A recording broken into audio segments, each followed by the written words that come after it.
एक बाप बड़े अरमानों से अपनी बिटिया की शादी करता है, अपनी हैसियत से बढ़कर खर्च करता है। गाजे बाजे के साथ बाराती आते हैं, परिवार भरे दिल से बिटिया को विदा करता है। लेकिन शादी के 9 दिन बाद ही खबर आती है कि उनकी बिटिया नहीं रही। अभी उसकी मेहंदी के रंग भी नहीं छूटे थे और उसने दुनिया छोड़ दी। आप अंदाजा लगाइए कि उस बाप के दिल पर क्या गुजरी होगी। जरा सोचिए उस बाप की हालत, जिसने अपनी बेटी के बेजान जिस्म को एक पेड़ से लटकता हुआ देखा हो। उस पेड़ पर एक लड़के का शव भी झूल रहा था, एक साथ 2 डेड बॉडी। क्या है ये कहानी, और आखिर क्यों 2 जिंदगियों की कहानी एक पेड़ पर आकर खत्म हो गई। नमस्कार, आप सुन रहे हैं TV9 पॉडकास्ट और मैं हूं आपके साथ आसिफ खान। आज एक ऐसी कहानी जिसने 2 परिवारों को इतना बड़ा जख्म दिया जिससे उबरने में उन्हें पूरी जिंदगी लग जाएगी। ये कहानी राजस्थान के सीकर की है। सीकर के एक परिवार ने बड़े धूमधाम से अपनी बेटी की शादी की। कोरोना काल में भी हैसियत से बढ़कर खर्च किया। नाते रिश्तेदार सब बुलाए। बेटी को तारों की छांव में विदा किया तो लगा गंगा नहा लिए, मगर इसके बाद जो हुआ उसका किसी को अंदाजा नहीं था। मायके की चौखट छोड़कर बेटी ससुराल आ गई। ससुराल में नई बहू के स्वागत में घर वालों ने पलके बिछा दी। गाजे बाजे के साथ नई बहू का स्वागत किया गया। दावत हुई, फिर कुछ दिन बीते। पहली विदाई पर मायके से भाई लेने आया तो बहन की खुशी का ठिकाना नहीं रहा। ऐसा लग रहा था मानो उसे किसी गुलामी से आज़ादी मिल रही हो।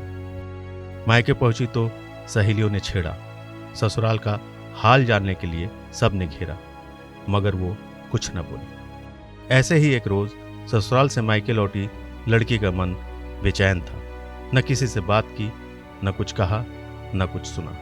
और फिर अगली रात लगभग 12 बजे होंगे, घर से अचानक बिना किसी को कुछ बताए निकल गई। काफी देर तक घर न लौटी तो घर वालों ने इधर उधर खोजबीन शुरू कर दी। इस बीच खबर लगी कि गांव के एक लड़के की भी तलाश हो रही है। कानाफूसी शुरू हुई तो पता चला कि गायब हुए लड़के के साथ ही लड़की का प्रेम प्रसंग चल रहा था। बात समझते देर न लगी। लड़की के घर वालों के हाथ पांव फूल गए। शादी के बाद लड़की मायके से ज्यादा ससुराल की मानी जाती है। कितने सवाल उठेंगे, आखिर जवाब क्या देंगे। ऐसी बातों से दिल बेचैन हो उठा। लड़के की भी तलाश तेज हो गई। तलाश करते करते सभी गांव के बाहरी छोर तक पहुंचे। एक पेड़ पर नजर पड़ी तो पहली नजर में कुछ समझ ही नहीं आया।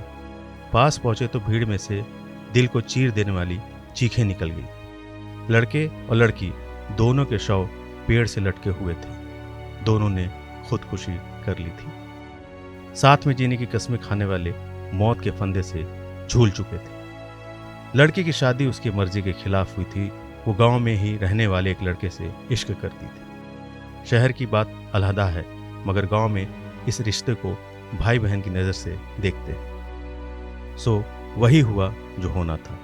आनन फानन में माँ बाप ने लड़की की शादी तय कर दी थी। बारात आई और लड़की विदा हो गई। माँ बाप ने सोचा ससुराल जाएगी तो 4 दिन में इश्क भूल जाएगी। पति, सास ससुर और घर की जिम्मेदारी में इश्क काफूर हो जाएगा। लेकिन ऐसा नहीं हुआ। लड़की ससुराल से मायके लौटी और अपने प्रेमी के साथ मिलकर अपनी जिंदगी खत्म कर ली। 2 परिवारों की खुशियां लुट गई। इस कहानी को आप अपने नजरिए से देख सकते हैं। कुछ लोग कहेंगे कि आखिर उस बाप की क्या गलती थी। हर बाप अपनी बेटी की खुशी चाहता है, लेकिन उसे अपने परिवार का मान सम्मान भी देखना पड़ता है। बेटी अपने बाप की इज्जत की खातिर अपनी खुशियां कुर्बान कर देती तो क्या जाता।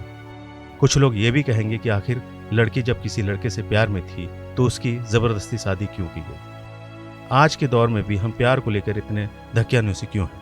क्यों आज भी इश्क के नाम पर जिंदगियां कुर्बान हो रही हैं? हम आपके नजरिए का सम्मान करते हैं, लेकिन जो हुआ उसे टाला जा सकता था। अफसोस कि हम अपने बच्चों को समझा नहीं पाते। अफसोस ये भी कि हमारे बच्चे समझ नहीं पाते। आप अपने बच्चों के दोस्त बने, उनसे खुलकर बातें करें, उन्हें मनाने की कोशिश करें। किसी भी हालात में जिंदगी से बढ़कर कुछ नहीं है। आपको कैसा लगा हमारा ये पॉडकास्ट कमेंट सेक्शन में ज़रूर बताएं। अपना ख्याल रखिएगा।